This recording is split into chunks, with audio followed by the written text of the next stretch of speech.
Hello and welcome to our first episode of the Youth Economy Agency podcast, Chasing the Bag.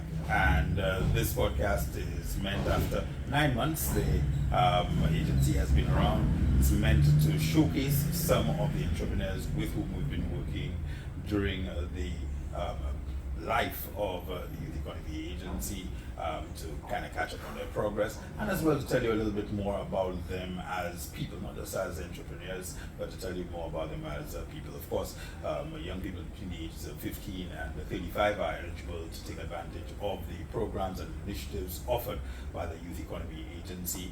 Persons with business ideas, persons who are already involved in business. Today we are pleased to kick our podcast series off with one of our exciting stars of the Youth Economy Agency, none other than Coyote James. Coyote runs Real 3D Printing. Thanks so much for joining us to start 2024, Coyote. Thank you for considering us. Coyote, first tell us a little bit about yourself, about your journey, about your life. Not necessarily so much as a business person, but tell us a little bit about your upbringing. Okay, that's always a challenging question, but I'll do my best. Well, I'm from Bopadat Castries, born and raised. To this date, I attended the Anglican Infant Canon Laurie Primary and then graduated on to Leon Hess Secondary School. From there, I continued on with South Louis the college. Now, my upbringing, two-family household, 5 siblings. I lived with, all my siblings left the household like when I was about 7, Where 8. are you in the list? The last of 5. Oh, you're a baby. So everybody takes care of Coyote. And isn't that a blessing? It is indeed. I'm first in my family. So You're taking care of everyone. I'm taking care of everybody. It's still an honor, a privilege. Yeah. But what's that been like for you? Just having that? It's obviously not the biggest family, but a good sized family. What's your relationship been like with your siblings, with your parents over the years? Well, with my siblings, it was because of locations. Distant but close via phone, and we'd travel and back and forth and everything like that. With my parents, you would say since I was the only child at home, I grew up almost as if I was an only child. Right. To a point where when my parents told people that they have another daughter or another son, they would say, I thought Coyote was their only child, so they would be a bit surprised at that, because with my dad, he took me everywhere with him. So he worked with Cox and Company, and as in various capacities, primarily a broker and secondary a ship agent. So when you see seasons on, I would see my father seldomly. My mom and we were best friends, still are. So where I am, she'd usually drop me off to school every day from primary and infant school to school, and because of my father always finding ways for him and I to be together, and that encompasses his work schedule, I would become familiar or acquainted with all his affiliates, like friends, co-workers, and persons he would meet or interact with on a day-to-day basis.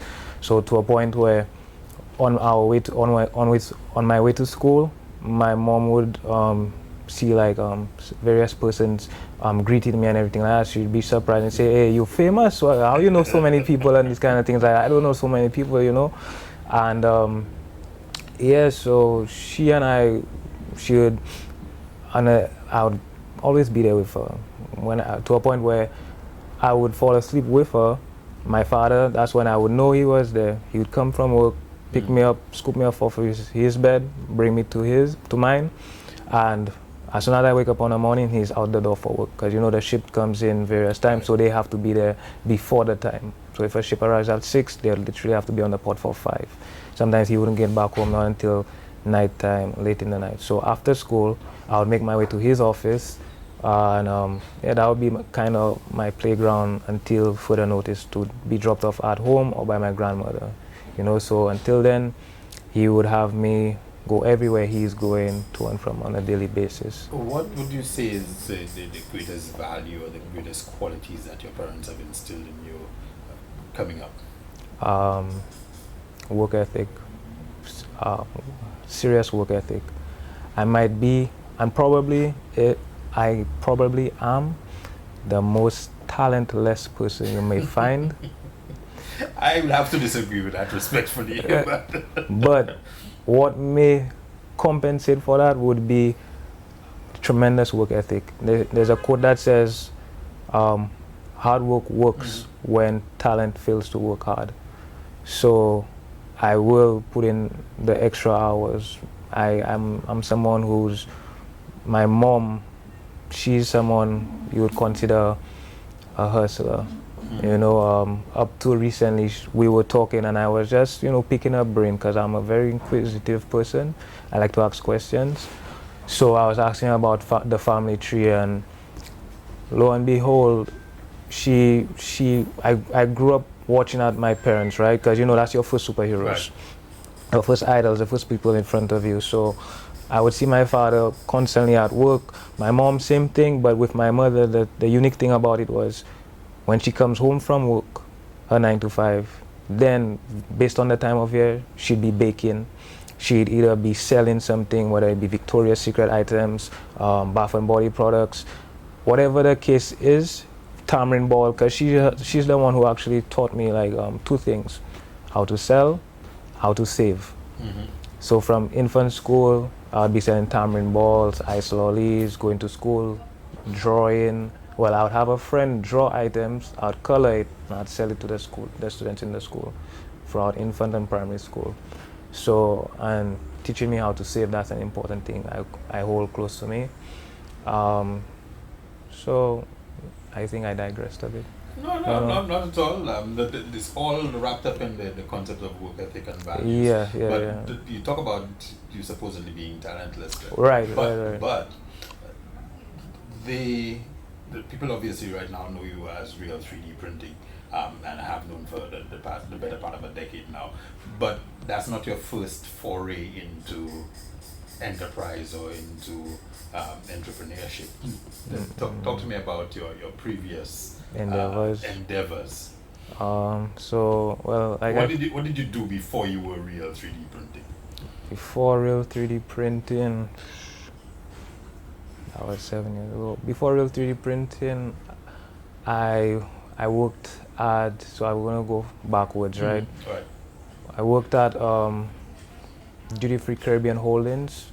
It's responsible for companies down there like Colombian Emeralds and Duty Free Caribbean, the liquor store. So I worked in the capacity of an administrative assistant, and that was as a result of a promotion that came 3 months after me starting as a part-time worker as a sales rep for the perfume store at Point Seraphine. So I worked there for 3 months, and my manager at the time, she saw, again, my work ethic. I was selling, and at the same time I was actually asking her to let me assist her with her duties, you know. So I was helping her prepare certain documents that had to be submitted bi-weekly. And when the opportunity came up from management, she actually recommended me to be interviewed for that position as administrative assistant full-time and everything like that. So that was that. Previous to that, I just came back from living in the States with my siblings, 2 of them. Whilst I lived there, I was there for about 6 months. During that period, I started off first babysitting, and then shoveling snow. From there, while shoveling snow, I got noticed by a gentleman who was responsible for house renovations. So I did a bit of that.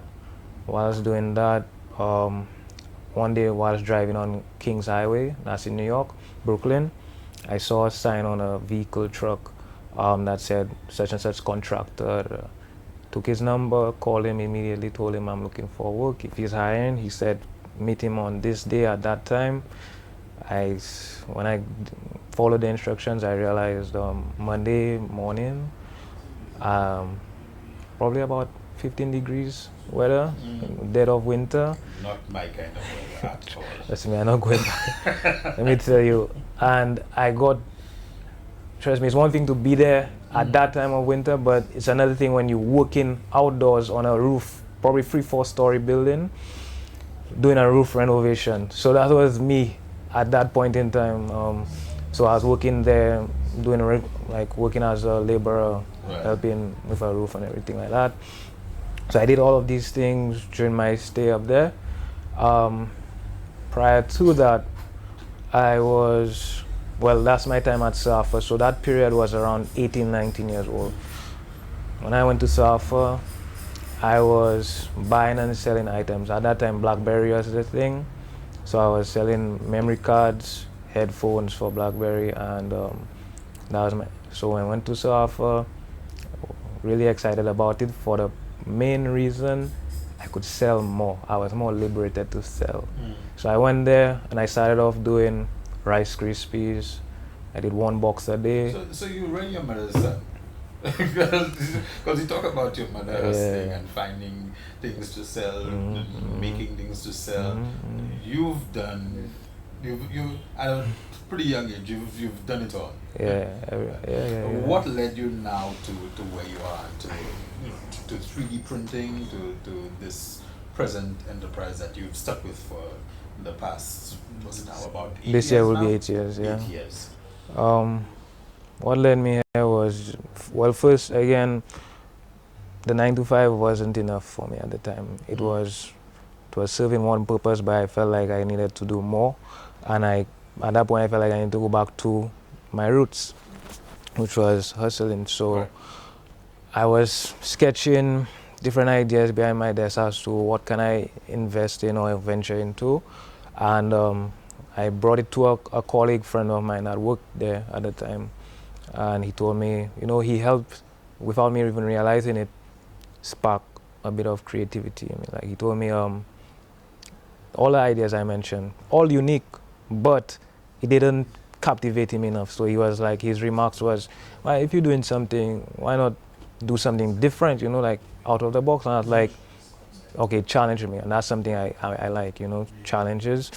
So I went back behind my desk, and a little while later, just through thought, I always say it's God inspired. I just heard 3D printing.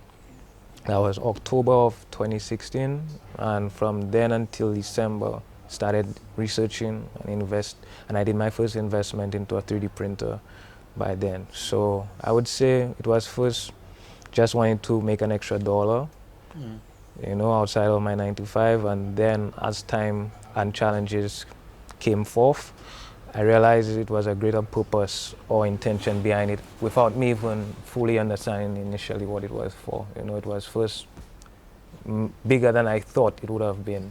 So that's what initially got me into 3D Where printing. have you been able to take real 3D printing from having that one 3D printer?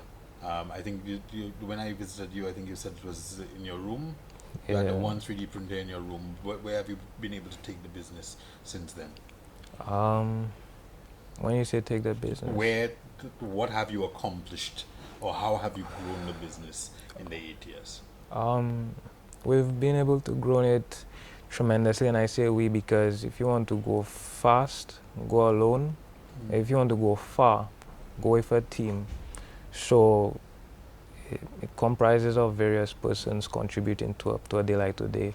We've been able to accomplish various things from, let's just take it back. Every year we've had we highlight one accomplishment. So like 2017, we did our first Taiwanese trade show where we got a great amount of exposure with the one printer.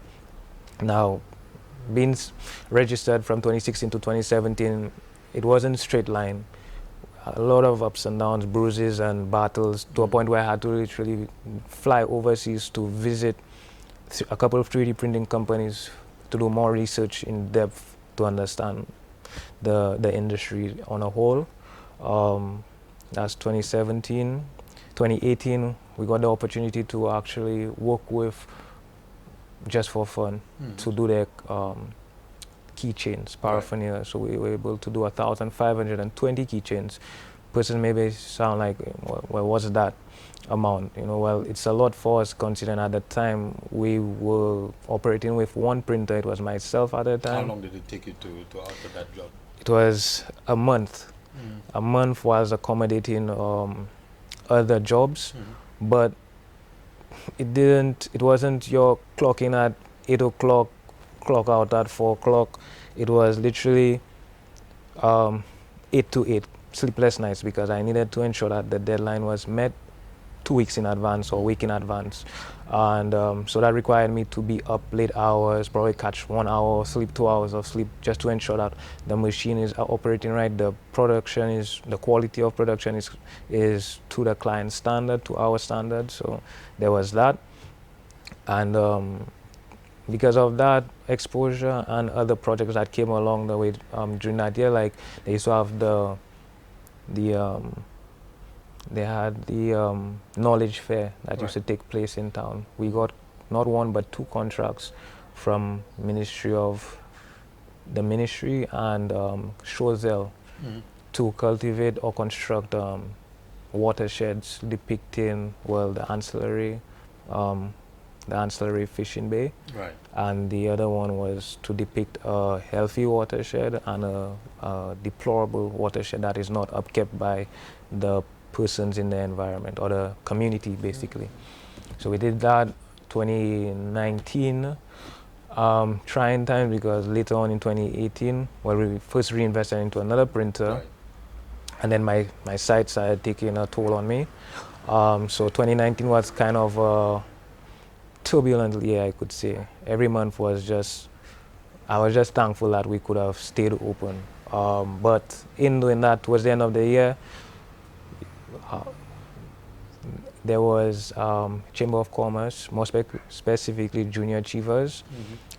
They saw what we were doing. They were interested in collaborating, and with their assistance, we were able to actually facilitate the current secondary school with their first 3D printer. And I think it was the first printer on island that was given to a school that actually started utilizing it because of the teacher that was there. She too had a passion for science and STEM projects. So with that, they started creating robots, RC cars, jewelry pieces, so much so that they came first in the science fair the following year. That was before COVID, basically. That's 2020. Now, speaking of the pandemic, that you say that 2019 was rough for you, but the pandemic kind of threw up an unexpected opportunity for you in your line of business. Talk to me about that. Yes, so during that period, we were about following suit with everybody, closing but not full closure, because we were not deemed an essential company at the time. But we were approached by, word got out, and we were approached by various doctors, from Dr. Destang, Dr. Stevenson King, and various others who needed assistance in first creating ventilator adapters for surgical masks and face shields. So as soon as we got on board with that, it started growing traction from there. So we started prototyping, and the final parts came about. Probably pandemic hit us in, I think, March of 2020. April, we were in prototyping phase. That actually allowed us to build relationships, not just in Barbados, and local companies. When I say local, I mean like the textile companies and other industrial companies, but also overseas, to assist us in understanding the dynamics in something as creating what seemed to be a simple face shield. So from April to May, June, July, August, we were primarily producing face shields from scratch. We facilitated an estimated amount of 1,000 face shields. 500 was for Ministry of Health, and the other 500 plus was for private-owned companies as well as various public sectors, because we also had to do 100 for common entrance students that year. That was that. So you've already begun to start talking about scaling up and scaling up and scaling up and growing the company. The past, probably, I guess, 2 or 3 years, you've started to grow in prominence as well. A lot more people, I think, have now started to hear about you. What are some of the major clients that you would want to highlight, or some of the major jobs or challenges that you've been able to take on? Well, to be honest, every job, every new client, every new job is a challenge for us. We always say we're not experts in anything, but we have a bit of experience in everything. And when we don't, it's an opportunity for us to gain. So we were fortunate enough to work with companies like SNS at the time, well, from young 2018, who needed us to just, replace a few components for the cash registers. Then it grew from there for us to do other components for them around the building. And as time progressed, we started doing more commercial projects. Well, like I mentioned earlier, the Knowledge Fair was one of them. And we've done various trophies, inaugural plaques for companies like Slasper, Cox and Company, a lot of companies across the board. The Jimmy's, yes. So if the capacity, we look at them as all significant, even from commercial companies all the way to your household consumer, where somebody has, let's just say, an appliance like your Magic Bullet. You want to make your belly blast on a morning, and for some reason you input frozen bananas or some frozen item into the blender, not knowing that it would not be able to withstand the tension. Ideally, you don't want to just throw it away, dispose of it. There goes your belly blast smoothie, your good blender, for such a small reason.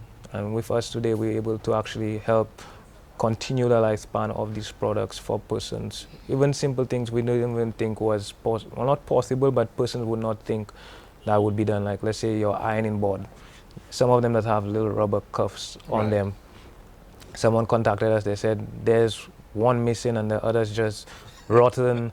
They're irritated by it because on the tiles it's scratching up the tiles. Chairs, desks. Exactly. Just missing a tiny part. Exactly. So then they said, before I throw this out, what can we do for them? So we were like, okay, bring it for us, let's see. And yeah, we knocked it out. We were happy to do this kind of things. Where do you see yourself going? Where do you see yourself taking the company? Say 5-10 years. How do you envision real 3D printing positioning itself locally, internationally, regionally? What are your goals as a company? What drives us primarily is one word: sustainability. And we're looking at becoming the first household all-round manufacturing company in St. Lucia and also in the rest of the Caribbean region that's recognized by other manufacturing companies around the world, where we could actually facilitate various industries across the board with items from thousands of units to tens, hundreds, even just one-off items, because we believe that we're capable of actually offsetting what can be done down in St. Lucia currently, because we did a bit of research and we realized that our export bill as of 2019 was about, let's first look at the import bill. It was $250 million. Now, US. In some eyes, that would be good. That sounds great. But when you compare it against our import bill, that was $4 billion US, right? So our drive right now is actually to just acquire 1% of that import bill, where we could actually reverse what's going on, where persons depend heavily on importing, and actually first instinct, instead of ordering, they could see, hey, we could order. Let's get that from real 3D printing. Right. So we want to actually give that international element. Right. We want to give that element of customer service, product quality, and just top it off with the climate. because what we import out here is not necessarily what's made for us down here. So That's true. if we could actually do all of that and provide it locally, I'm sure we could actually create great change and impact in our country.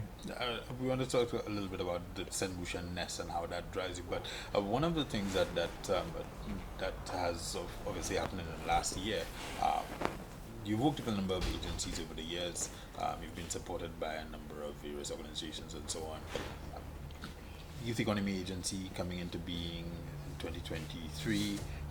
You're one of the first grant recipients. You've also worked with us.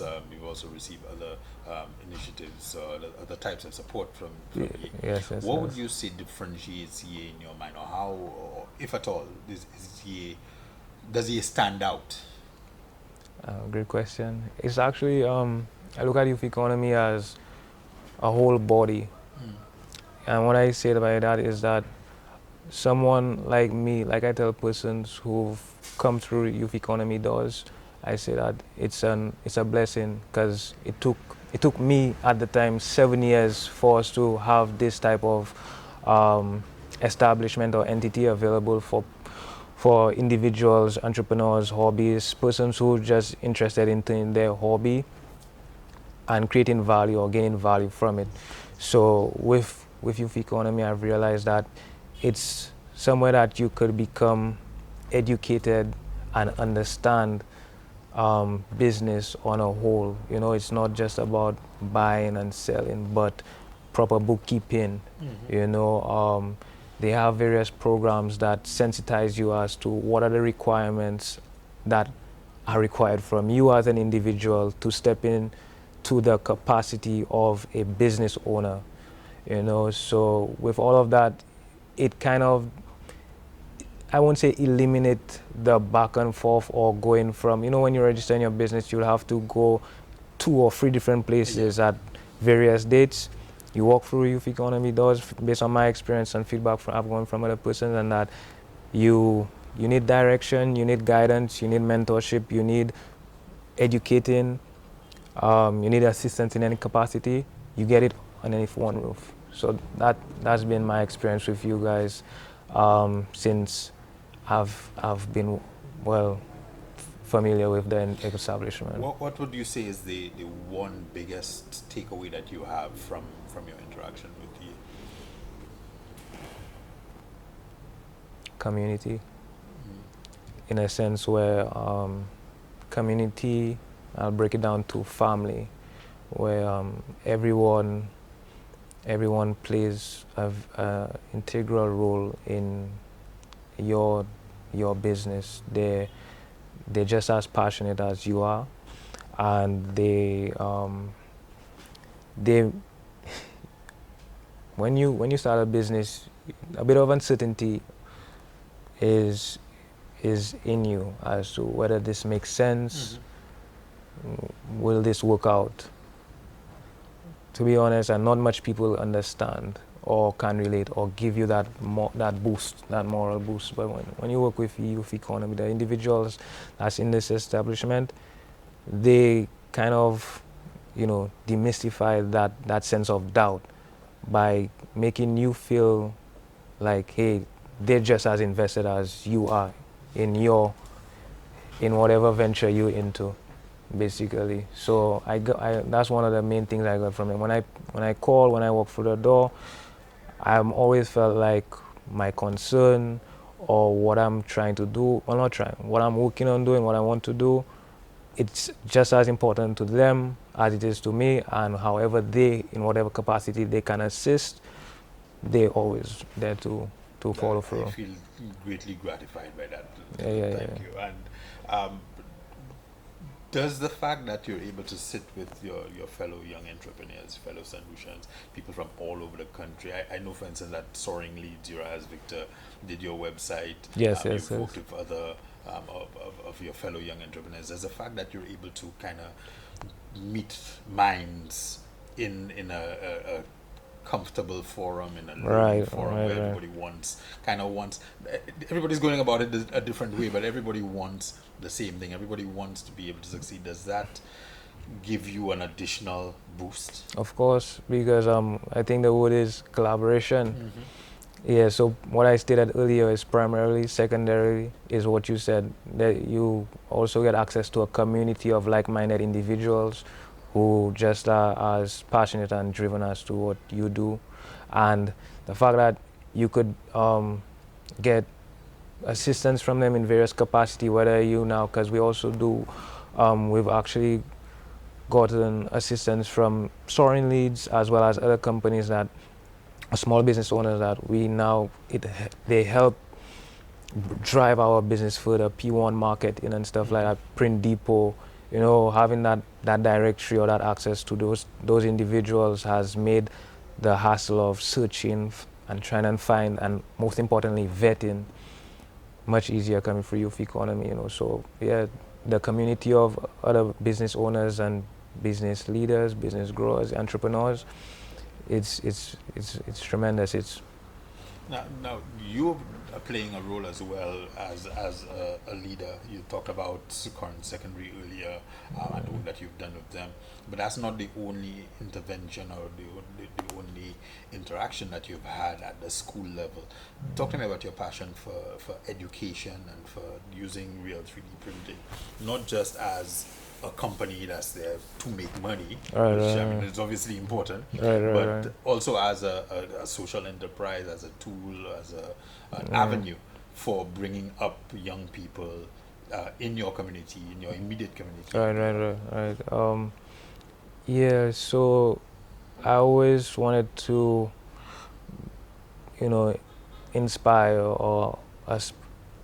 inspire others. So it actually first started off as an initiative to gain awareness. We started off with a no budget for marketing, and with that we decided let's just go to schools, various schools, secondary school, primary schools, whoever would be interested enough to allow us to speak, to just share a bit of who we are, what we do, and how we can actually, and how the business model or the 3D printing on a whole is revolutionizing day-to-day school engagements, how it can now enhance the engagement or the experience a child will gain from a teacher explaining a math formula or science, arts, whatever may be the case, and how it can transcend from there into your house, a career, and so forth. So we took that initiative to just visit secondary schools, tertiary level schools, to just, get the children get up and interested in this is happening. You don't have to go on YouTube. It's actually happening locally, where you could, whatever you imagine, we could now create it locally. And as time grew, the passion kind of, matured as well. And I started to realize this, well, with the assistance of a incubator program I did back in 2021 through St. Lucia Youth Business Trust. I was facilitated by Mr. Fabian Isaac. Okay. It allowed me to understand what I was doing before and now better encapsulate it or explain it in a business wireframe, which is a social enterprise. And with that, we're now here to, while serving the public, we're also here to inspire the youth coming behind us. So our doors are always open in various capacities to allow persons in our community, first of all, to come in, see what's going on, ask questions. The thing about don't touch anything, they could touch anything, ask questions, and once they start touching, I'll tell them, okay, start doing this, get this, so they're learning on the fly. So it actually makes them feel like, first of all, seen, heard, understood, and then just the fact that you grow up seeing your persons go to work and it's most times suit and tie, 9 to 5, in an office, nothing's wrong with that, but we now giving persons, children, something more to look forward to, widen the spectrum for them to realize I could create this, I could solve this, you know. Solving doesn't have to just be maths and science. Well, it can actually be starts with your mind and how you think about things and situations, and you know, it can evolve from there. So we have the Each One Teach One program, where we actually, we hire or intern persons from secondary or tertiary level school graduates who wants to, you know, start to gain some traction in the working world. We give them an opportunity to come and work with us in primarily the admin capacity, and whilst working with us, they can now get a bit of everything from marketing, accounting, designing, post-production, a little bit of everything. And then from there they could see like, okay, well, I'm more passionate in marketing, so we will provide them with the various tools to further develop that passion for them. And the driving force behind the company is actually youthful talent persons. It's myself and a younger guy, probably like 5-6 years younger than me. His name is Christian Tanner, and he's our lead technician basically, and he's the one responsible for designing mostly everything that comes out of the shop or the factory, you know. And the amazing thing about it is he came in, again, curious and just interested. I noticed that he had a knack for, again, creating things, because we always say there's no such thing as impossible or can't, you know. It's how we want to get it done. And he adopted that same trait, and when it came to designing, I invested a laptop, the necessary resources or tools he would need to, you know, execute on designs and jobs. Right. So to date, he's responsible for designing, building, repairing, and you know, anything that deals with 3D printing. Right. He's the guy for it, and he was, with the bit of knowledge I had, shared it with him, and he just took it miles away, ran with it, you know. So the other thing that really stands out about your company and your kind of outlook on how things should be done, you talked about being able to fabricate the watersheds and so on. You do a lot of St. Lucian inspired material. What drives that for you? I give everybody you gave me 2 Peter keychains last year. Right. 2 Peter bottle openers. Right. I have neither of those. People visiting, I show them my Peter bottle openers. They want my bottle openers. My bottle openers gone. So I have to come back and find out how much. I have to go on your website and find out how much those bottle openers cost, because I need to get a stock of them for when people are visiting. No problem. But you have what? You have the puzzle. The St. Lucia puzzle with the various districts. Right. I definitely need to get one of those for my kids. Yeah, the fridge magnet and everything. Yes. What drives those? What made you bring those to mind or want to do those? Again, it started off from just possibilities.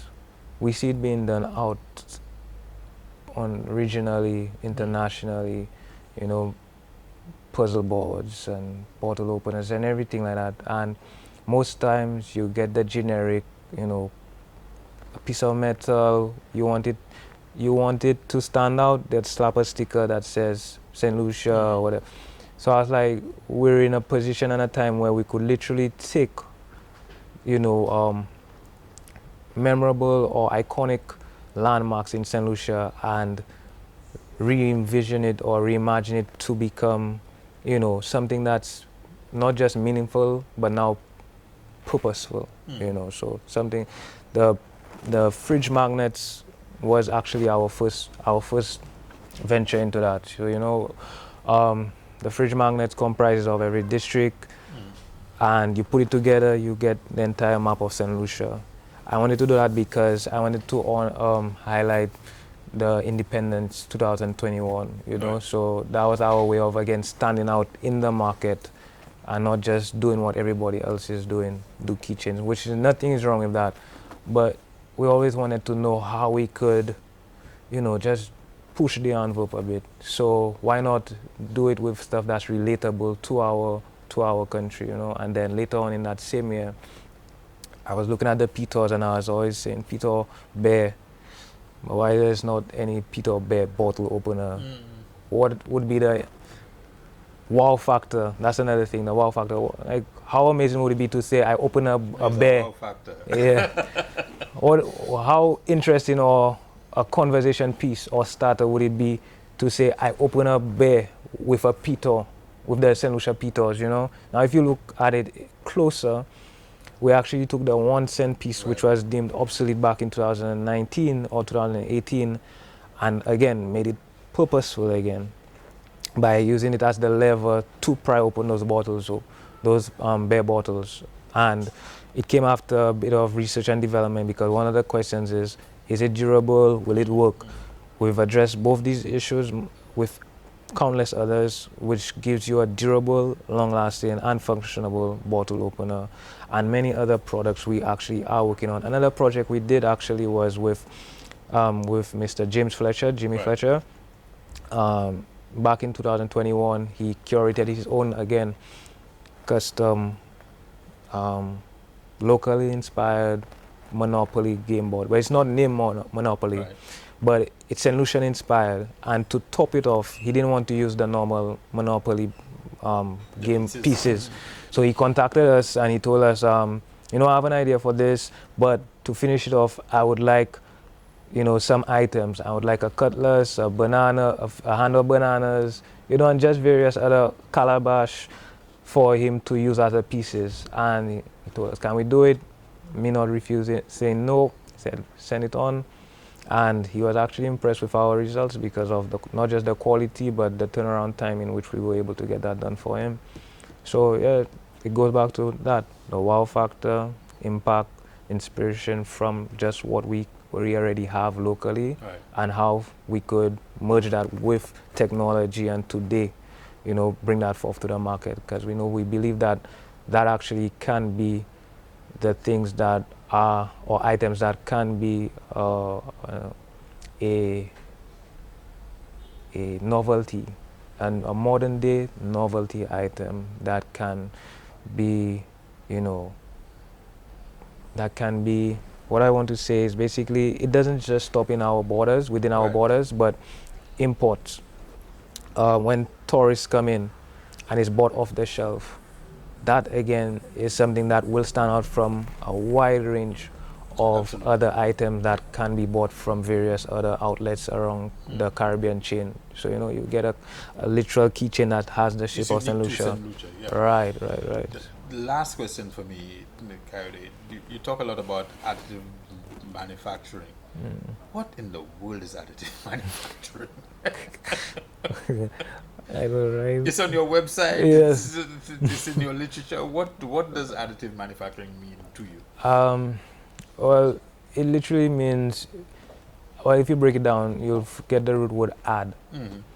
And scientifically, additive. So it's basically in the world of 3D manufacturing where there's also subtractive manufacturing. So where they could cut out objects, right? Right. So wood and these kind of things, acrylic. With our method, we actually building it layer by layer, so from scratch. So all you start out with is a machine, some material, and based on the program that is fed to the material from the computer, fed from the computer to the machine, it now builds on that for you. So layer by layer addition of that initial material to compose your product. I read it, I see it's additive manufacturing. It's been around, the terminology, it's been around, but it's now become more commercialized and popular, probably even before I went into the field, but initially it was deemed through NASA and these places, and then as time passed, it started to break into our everyday living and stuff like that. And as we close out, and again, thank you so much for being our first guest. I mean, No problem. we've talked about a lot of great stuff, and I've learned a lot as well. You talked about going out into the schools, collaborating with some of your fellow young entrepreneurs here at YEA. As we close out, share with me your words of inspiration or what you would say to other aspiring entrepreneurs, other persons who've begun their entrepreneurial journey but haven't really, set out on the high road per se.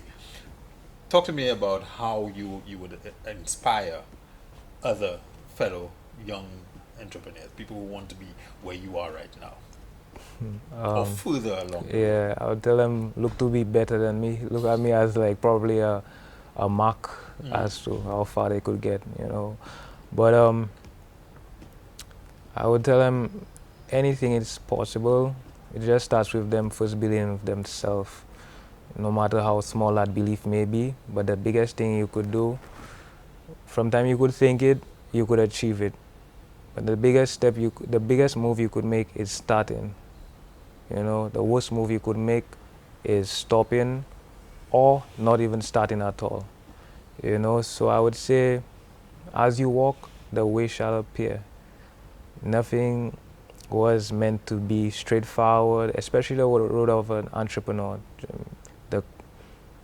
It's you literally now building or creating your own blueprint for others to follow. So don't be, if you're feeling nervous, anxiety, sense of doubt, all of those are good indicators that you're actually on the right path. So just continue to seek mentors, and if you don't know any mentors, contact Youth Economy. I'm sure they could assist. If not, you could, in doing that, you could also, YouTube. That was one of my starters as well. Get motivational speakers, start flooding your timeline. Social media, use it as a tool to actually inspire and empower you to keep walking the way, because there's many more persons like them out there who wants to start or who has started or who's not certain of continuing, that you just have to get one more day, just one more day. You feel like closing, ignore the feelings, ignore the emotions, because sometimes it could deceive you. Just go through the day, because you don't want to sacrifice the months, the days, the years of what you think may have been nothing. And that's the next thing, don't quantify anything. A farmer has never planted a tree and said, okay, by this time next year it will grow and I'll start, reaping mangoes or whatever the case is. No, just like nature has its own time, your life or journey of where you want to become has its own time. You just have to trust in the process and continue walking, and do something that you're passionate about. Yes, a business has to make profit, but if you focus merely on the dollar, just as easy as it comes, it will go. What then at that point? Look at the money as a tool to continue fueling that machine or engine or the business you call a business today, And from a quote I came upon recently, it says, don't start a business, first solve a problem, then the business comes. I could go on, but Kaede, thank you so much for Always being a our pleasure, first man. guest. Yeah. This has been Chasing the Bag. Please follow the Youth Economy Agency on all of our social media platforms. You can find us on Twitter, you can find us on Facebook, on LinkedIn, on YouTube, on TikTok, and of course on Instagram. Please follow us and stay tuned for our next episode. This is going to be a monthly podcast. You've just watched the first episode of Chasing the Bag, produced by the Youth Economy Agency. Thanks so much.